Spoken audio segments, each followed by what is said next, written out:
Posloucháte úryvek z našeho podcastu. Celou epizodu najdete na Hero Hero. Odkaz je v popisku videa. Teraz by som sa zamerala na to, ako studená voda ovplyvňuje telo fyzicky, čo sa deje s našou pokožkou, krvou, tukovým tkanivom a podobne, keď sa ponoríme do chladu. Takže ako náhle sa my ponoríme do studenej vody, tak dochádza k rýchlemu zníženiu teploty pokožky a postupne aj povrchových tkanív. Zaujímavé je, že niektoré časti tela sa ochladzujú ešte rýchlejšie ako iné. A to povrch kože bez ochlpenia a vlasov, teda dlane, chodidlá a tvár. Tieto časti tela majú špeciálne cievne usporiadanie, tzv. Arteriovenózne anastomózy. No a tie fungujú ako tzv. Také telesné radiátory. Napríklad na dlaniach máme hustú sieť ciev blízko povrchu kože, ktorú za normálnych okolností veľmi nevyužívame. No keď potrebuje telo stratiť teplo, tak sa zvýši prietok krvi práve v týchto oblastiach. U zvierat to môžeme krásne pozorovať napríklad u psov. Oni vyplazujú jazyk, ktorý je neochlpený a dobre prekrvený. Takúto hustú sieť ciev majú napríklad zo zaujímavostí králiky napríklad v ušiach, potkany v chvoste. No a u ľudí práve podobne fungujú dlane, chodidlá, uši a tvár.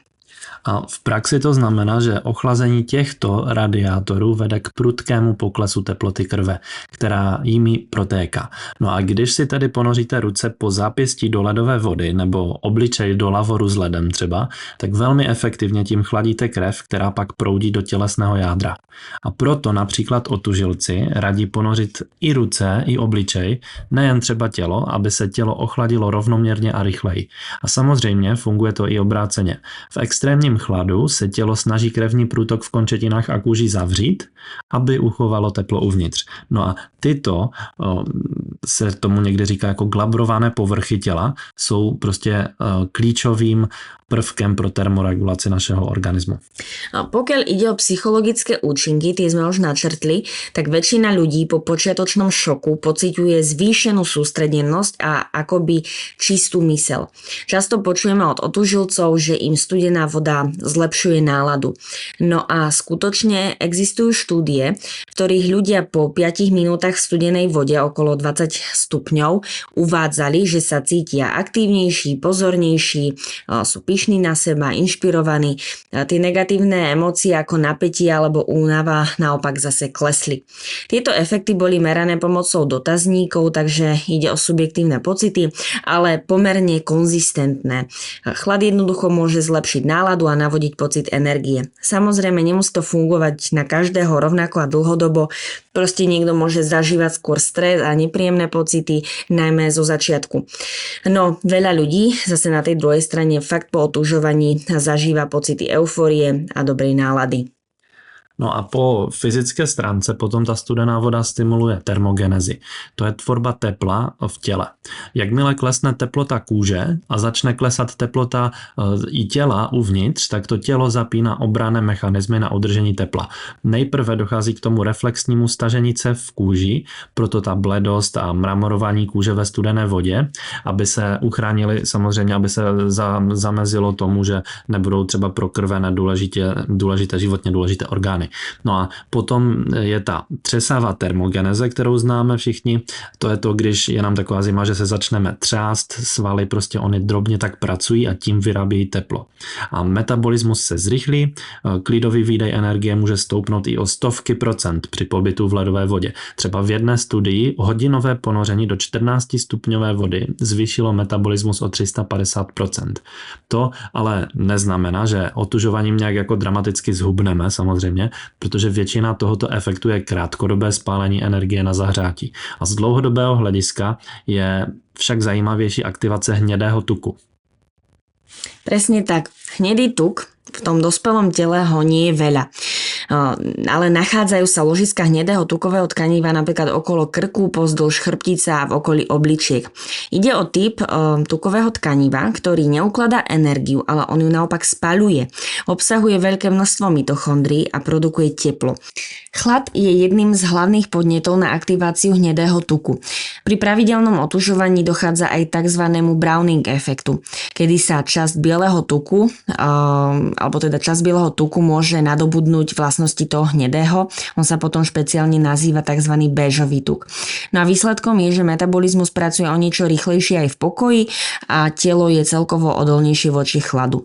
Keďže biely tuk môže byť za určitých podmienok premenený na energeticky aktívne béžové adipocity, tak zo zaujímavosti narastá aj počet štúdií zameraných na hnednutie bieleho tuku ako potenciálnu stratégiu pri liečbe obezity a s ňou súvisiacich ochorení.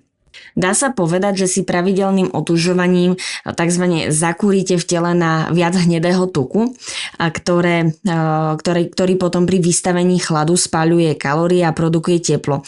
Určite to nie je žiadna zázračná dieta, proste prijatú energiu musíte aj tak nejako vyrovnať výdajom, no z metabolického hľadiska je to zaujímavé, napríklad pre zlepšovanie glukózovej tolerancie, citlivosti na inzulín a ďalších faktorov, o ktorých sa v súčasnosti vo výskume diskutuje.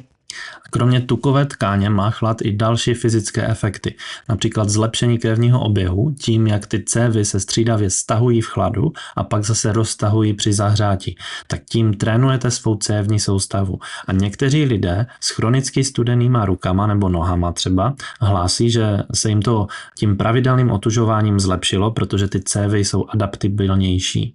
A dále se diskutuje taky protizánětlivý účinek, kdy krátkodobě sice chlad zánět spíše zvýší, kdy akutně stoupají některé zánětlivé markery, ale dlouhodobě může dojít ke snížení chronického zánětu v těle. Například zimní plavci mívají v klidovém stavu nižší hladiny prozánětlivých cytokinů. A také se spekuluje, že opakovaný chlad zvyšuje antioxidační kapacitu organismu. Něco podobně jako když třeba trénink nám vybudí ty antioxidanty. Toto jsou všechno jako věci, které jsou předmětem výzkumu, ale nějaký fyziologický základ rozhodně mají. Čo však pomerne dobre overené je pozitívny vplyv chladu na náladu. Ako sme už spomenuli, najmä vďaka dopamínu a endorfínom a tiež pocit energie, sústredenosti vďaka noradrenálinu. Mnohí otužilci tiež uvádzajú, že im chlad znižuje vnímaný stres v bežnom živote. Možno preto, a že keď si naozaj človek zvykne rozdýchať ľadovú vodu, tak potom ho len tak niečo možno nerozhádže. No a v neposlednom rade veľa ľudí jednoducho pociťuje po studenej sprche lepšiu náladu, ten pocit šťastia a eufórie a súvisí to aj so spomínaným dopamínom. V istom zmysle ide o tzv. Prirodzenú drogu tela. No na rozdiel od kofeínu alebo cukru má tento tzv. V úvodzovkách doping aj ďalšie zdravotné benefity a nevzniká naň patologická závislosť. To jsi dobře řekla, to znamená, ta studená voda ovlivňuje tělo na více úrovních, od kůže a cév přes tukovou tkáň po hormony a neurotransmitery. Dostáváme takový komplexní zásah, který nás probere, rozproudí krev, spálí trochu energie a dlouhodobě může adaptovat organismus k lepší odolnosti.